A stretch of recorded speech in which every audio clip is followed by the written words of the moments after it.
Hi అండి. ఈరోజు మరో కొత్త విషయంతో మీ ముందుకొచ్చేసాను. అదేంటో వినేద్దామా? ఒకరోజు వీపుకు, నోరుకు చిన్న డిస్కషన్ జరుగుతుందటండి.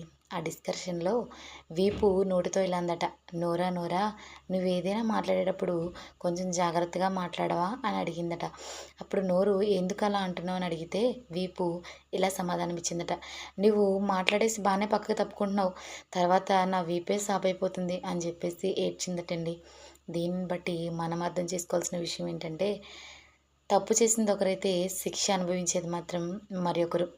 మనం ఏదైనా ఆహారం తీసుకునే ముందు అది చాలా రుచిగా ఉండాలని మనం ఆశపడుతూ ఉంటాం.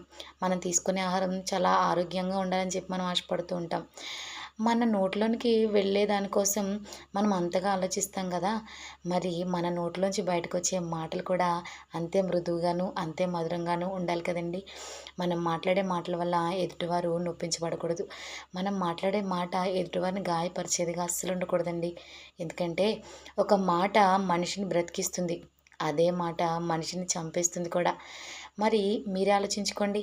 మన నోటి నుంచి వచ్చే మాటలు ఎలా ఉంటే బావుంటుందనేది. Thank you for watching.